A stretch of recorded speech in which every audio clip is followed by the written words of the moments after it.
పెట్టకండి సార్, అందరు పిల్లలు తీసుకుంటున్నారు, ఒక్కరు కాదు. పాపం రూపాయి కూలోడు పిల్లలు కూడా తీసుకుంటున్నారు. గంజాయి గింజాయి వాడు కష్టపడి తీసుకున్నారు. తీసుకోకూడదు. మీరు కూడా ఏంటంటే ఆడవాళ్ళకుండా ఈ డ్రగ్స్ మాఫియా మీద చేసి మీ మీడియా వాళ్ళందరూ వాళ్ళని మీరు కూడా పట్టించండి. సినీ సెలబ్రిటీలు డ్రగ్స్ వ్యతిరేకంగా క్యాంపెయిన్స్ చేస్తుంటారు. 1,00,000 మంది ఉన్నాం సినిమా వాళ్ళం. ఇప్పుడు మీరు దాంట్లో 150 మందిలో ఎంత మంది చెప్పండి. పాపం ఉన్న వాళ్ళందరూ పార్టీకి వెళ్ళారు, అందరూ తీసుకున్నారని కూడా కాదు కదా. దాంట్లో ఎవడో ఒకరిద్దరు గురించి మొత్తం అందరికీ వచ్చింది 150 మందికి. దాంట్లో పాపం జెన్యూన్ అయిన పిల్లలు ఉండుంటారు, అవి టచ్ అయిన వాళ్ళు కూడా ఉండుంటారు కదా. సో అందరినీ అనలేం. కానీ డ్రగ్ మాఫియా అనేది మాత్రం పిల్లల జీవితాన్ని నాశనం చేస్తుంది. డెఫినెట్ గా దాని మీద వ్యతిరేకత కావాలి. నాకు తెలిసి తెలంగాణ ప్రభుత్వం గట్టిగా దీని మీద చర్యలు అయితే తీసుకుంటుంది. ఇండస్ట్రీ నుంచే ఎక్కువగా డ్రగ్స్ తీసుకుంటున్నారు కదా, దానిపైన కాదు 150 మందిని పట్టుకున్నారు. ఇండస్ట్రీ వాళ్ళు ఎంత మంది ఉన్నారు నాకు చెప్పండి. ఇండస్ట్రీ వాళ్ళు ఎంత మంది ఉన్నారు మేడం? సినిమా వాళ్ళంటే ఇన్ఫ్లుయెన్స్ ఎక్కువ ఉంటుంది మేడం. సినిమా వాళ్ళంటే మీ అందరికి లోకం టీవీలో అదే అంటున్నా. ఇప్పుడు నటి హేమని వేసేసారు, నేను లోకం మీకు అలా ఉంటది అన్ని. సో అది కాదు, డ్రగ్స్ తీసుకోవడం తప్పే. ఎవరినైనా చెప్పు తీసి కొట్టాల్సిందే డ్రగ్స్ తీసుకున్న వాళ్ళని, దాంట్లో ఎలాంటి డౌట్ లేదు. కానీ అందరూ కష్టపడి ఇట్లా మీరందరూ అవేర్నెస్ క్రియేట్ చేస్తే తొందరలో హైదరాబాద్ లో డ్రగ్ మాఫియా క్లియర్ అవుతుందని అనుకుంటారు. ఇప్పుడు హేమ గారు ఒక క్వశ్చన్, సింగర్ రాహుల్ సిప్లిగంజ్ ఇటీవల హైదరాబాద్ పోలీసులు నిర్వహించినటువంటి క్యాంపెయిన్ లోనే పాల్గొన్నారు. అర్ధరాత్రి వరకు మద్యం తాగవద్దు, డ్రగ్స్ సేవించదని పాల్గొన్నారు. కానీ తీరా చూస్తే రాత్రి 1:30కు రాహుల్ సిప్లిగంజ్ పబ్ లో దొరికాడు. ఏం చెప్తారు మరి? ఆయన సినీ సంబంధించి కదా, అవును కదా. ఆయన పక్కన 100 మంది వదిలేశారు. రాహుల్ సిప్లిగంజ్ మీ అందరికీ ఆయన క్యాంపెయిన్ లో పాల్గొన్నాడు, పోలీసులతో క్యాంపెయిన్ లో పాల్గొన్నాడు. ఆయన నేను కూడా పాల్గొంటాను. పాల్గొనడం తప్పు కాదు కదా. నేను పాల్గొనడం తప్పని అనట్లేదు, పాల్గొని తప్పు చేయడం తప్పు కదా. నేను అదే అంటున్నా. మీరు సినిమా వాళ్ళు అనుకోండి. రాహుల్ సిప్లిగంజ్ ఒక మనిషిగా ట్రీట్ చేయండి. సినిమా వాళ్ళకి ఎందుకు ట్రీట్ చేస్తున్నారు అబ్బాయిని? మీరు ఫోకస్డ్ ఉంటారు కాబట్టి అదే మరి మా మీద బురద చల్లుతారు. అదే నేను చెప్పేది. రాహుల్ సిప్లిగంజ్ ఒక్కడు తప్పు చేస్తే ఊరంతా అనకూడదు కదా. ఆ అబ్బాయి కూడా అంతసేపు తాగాడో లేదంటే బర్త్డే పార్టీకి వచ్చాడో ఆ అబ్బాయి కూడా నాకు తెలియదు కదా. సో నేను ఎలా మాట్లాడతాను? కానీ చేస్తే చూపించకండి. మీడియా వాళ్ళు తప్పు చేస్తే చూపించకూడదంట.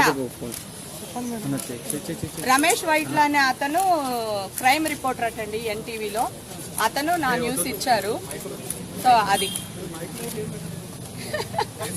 అన్న ఎంత అన్యాయం అన్న. జర్నలిజం అంటే ఇంతేనా అన్న? అన్న తప్పు కదా మరి.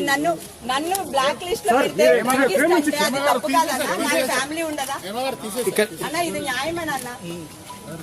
చెప్పండి చెప్పండి. మీ చెల్లి ఈ పరిస్థితుల్లో ఉంటే నువ్వు ఇలాగే మాట్లాడతావా అన్న? అందరు కలిసి ఇంకోటి హేమ అనే వాళ్ళు 150 మంది చాలా మంది ఉన్నారు. ఫిల్మ్ లో ఆర్టిస్టులు ఎవ్వరు లేరు,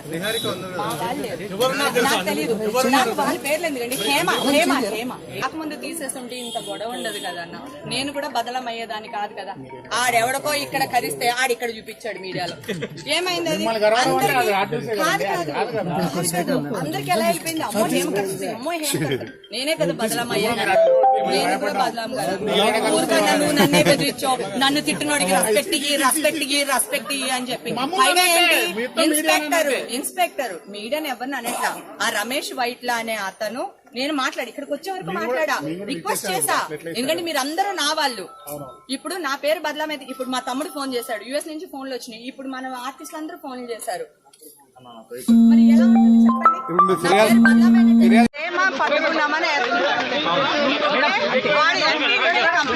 అంటే ముఖ్యంగా అంటే చాలా మంది సినీ ప్రముఖులు ఉన్నారు, చాలా మంది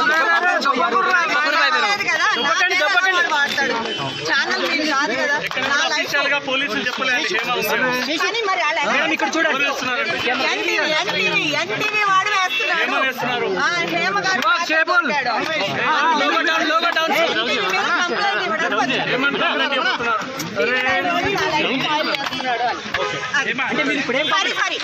టీవీ 9 వాళ్ళందరికీ సారీ. ఎన్టీవీ వాళ్ళు నా పేరు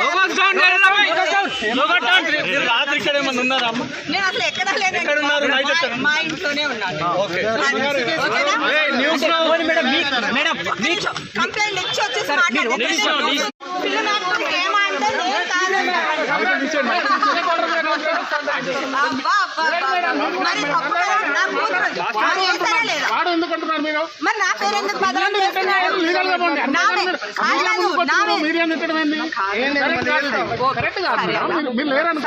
నాదే తప్పు కాదండి. మీరు అడగండి, నేను మెల్లిగా మాట్లాడుతున్నాను. చెప్పండి. నేను ఒక రైట్, మొన్నే వాడికి ఇక్కడ కరిస్తే ఇక్కడ కరిసాను అన్నాడు. ఎవడన్నా ఒకడు అడిగాడా ఇక్కడ కరిసింది కదా పిల్ల ఇక్కడికి ఎలా వచ్చింది మచ్చని ఒకడన్నా ఇచ్చాను మేడం అంటున్నాడు. పైగా ఏమంటున్నాడు, ఫిల్మ్ యాక్టర్ హేమంత్ మీరు ఒక్కళ్ళే కాదు కదా బోల్డ్ మంది ఉన్నారు కదా అన్నాడు. ఇప్పుడు అతని మీదే కంప్లైంట్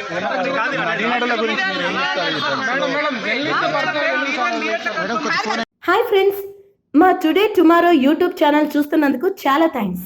మరిన్ని లేటెస్ట్ వీడియోస్ కోసం వెంటనే సబ్స్క్రైబ్ చేయండి. అలాగే ఈ బెల్ ని కూడా రింగ్ చేసేయండి. మా నోటిఫికేషన్స్ అన్ని మీ మొబైల్లో వస్తాయి.